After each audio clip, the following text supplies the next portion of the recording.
ऐसा ही माना। तब भी मैंने जब राजनीति की तो अम्मा नहीं थी, और मैं बताऊँ अगर अम्मा होती ना तो राजनीति हो नहीं पाती, क्योंकि अम्मा राजनीति बिल्कुल पसंद नहीं करती थी। नेता लोग आते थे ना मेरे को मिलने के लिए, मतलब मंदिर में कहा जाता था दर्शन करने आए हैं देवी जी के, तो अम्मा ऐसा घूमती थी कि नेता 5 मिनट से ज्यादा बैठ नहीं सकता, उसको उठना पड़ता था, चाहे एमएलए हो, चाहे एमपी हो, चाहे कोई नेता हो। अम्मा ही आंखों से ऐसे तीर चला देती थी वो यहाँ से, अम्मा को उसको उठना पड़ता था। मुझे पता है अगर अम्मा होती और हम फार्म भरने गए हो तो हमारे गांव पे 2 खड़े हो तो सीधे घसीट के लेकिन होती काय की राजनीति, धर्म प्रचार करती हो तो धर्म प्रचार करो। अब मैं अम्मा को बताना चाहती हूँ कि दूसरी अम्मा है जो मुझे राजनीति में लाई, आज मेरी माँ मेरी पूरी बात सुन रही है, उस अम्मा से मैंने ये कहा था कि आप जिस राजनीति में मुझे ला रही हो तो नर्क होता है, तो उस दूसरी माँ ने राजमाता सिंधिया ने मुझे ये कहा था कि जो राजनीति को धंधा बनाते हैं, पैसे बनाते हैं, अपराधों को संरक्षण देते हैं, वो राजनीति को नर्क बना देते हैं, लेकिन जो राजनीति को गरीब की सेवा का माध्यम बना देते हैं उन्हीं को राजनीति भक्ति का मार्ग बन जाता है और भगवत प्राप्ति का मार्ग बन जाता है। और मैंने उनकी बात की गांठ बांधी, मेरी दोनों माएं संघर्षशील थी, माता बेटीबाई भी और राजमाता विजयाराजे सिंधिया भी, और इसलिए आज मैं मानती हूँ कि मैंने दोनों की बात मानी। पहले धर्म को हमने व्यवसाय नहीं माना, मेरा बंगला बना, सबसे अच्छा बंगला मेरा माना जाता था 81 में, तब मैं राजनीति में नहीं थी, मेरे पास 3 कारें थी, लेकिन वो मेरे भक्त लोग जन्मदिन पर भेंट करते थे, लेकिन अब कोई कथा भंडारा और पैसे लेना ऐसा कुछ नहीं होता था। जन्मदिन आता था तब मेरे भक्त लोग तय करते थे घर बनाना है, गाड़ी लेना है, ये सब होता था। और राजनीति में जब मैं आई तो मैंने राजमाता विजयाराजे सिंधिया की बात मानी और मुझे राजनीति बहुत अच्छी लगी और राजनीति मुझे आज तक अच्छी लगती है।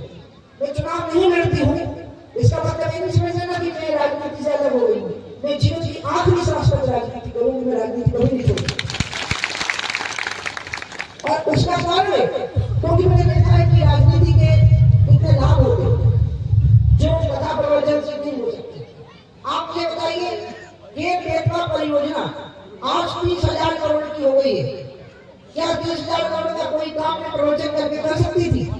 और केन बेतवा परियोजना जो ले आई हमें वो 6 लाख हेक्टेयर जमीन को सिंचित करेगी, जिसमें 2 लाख उत्तर प्रदेश की होगी और 4 लाख मध्य प्रदेश की होगी। और उसका जो हेक्टेयर मतलब हेक्टेयर यानी 2.5 एकड़ होता है, 1 हेक्टेयर और 2.5 एकड़ होता है। और कमांड एरिया डेवलपमेंट का जो इसका प्लान बना है जिसको कैड कहा जाता है, CAD, वो कैड का प्लान केन बेतवा का ये है कि दोनों तरफ जो पानी भरता है ना, नहर के दोनों तरफ, नदी के दोनों तरफ गोडली नदी बनेगी और उसके दोनों तरफ पानी होगा, तो उस पानी में 6 महीने खेती होगी और वो खेती महिलाओं के द्वारा होगी, उसमें गाय का पानी होगा, उसमें दूध उत्पादन होगा, उसमें चॉकलेट बनेगी, उसमें आइसक्रीम बनेगी, उसमें मक्खन बनेगा। और जैसे गुजरात का अमूल का मक्खन पूरी दुनिया में दिखता है, इसी तरह से बुंदेलखंड का बुंदेली मक्खन पूरी दुनिया में मार्केट में छाएगा। वहाँ सब्जियां होंगी, वहाँ फल होंगे, और उसके लिए पहले रेलवे लाइन आई। आप मुझे बताओ मैं कितनी कथा प्रवचन करती, या मैं रेलवे लाइन ला सकती थी कथा प्रवचन करके, कितनी रामायण बांटती, कितनी गीता बांटती, कितनी वेद पढ़ती, क्या रेलवे लाइन ला सकती थी?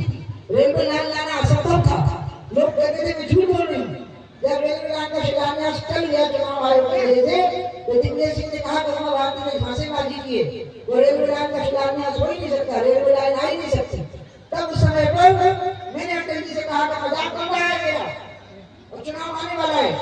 अटल जी प्रधानमंत्री थे, उनकी मंत्री थी, बहुत लाडली थी, उन्होंने चुनाव आयोग को निवेदन किया कि आचार संहिता लागू हो गई है, लेकिन मैं आपको वचन देता हूँ कि एक भी नेता राजनीतिक भाषण नहीं करेगा, मुझे शिलान्यास की अनुमति दीजिए। और प्रधानमंत्री जी को चुनाव आयोग ने शिलान्यास की अनुमति दी। प्रधानमंत्री जी खजुराहो आए और उन्होंने जब शिलान्यास किया तो दिग्विजय सिंह जी चूंकि मुख्यमंत्री थे तो उनको आना पड़ा, तो खड़े हुए बोलने के लिए, पब्लिक ने हूट कर दिया।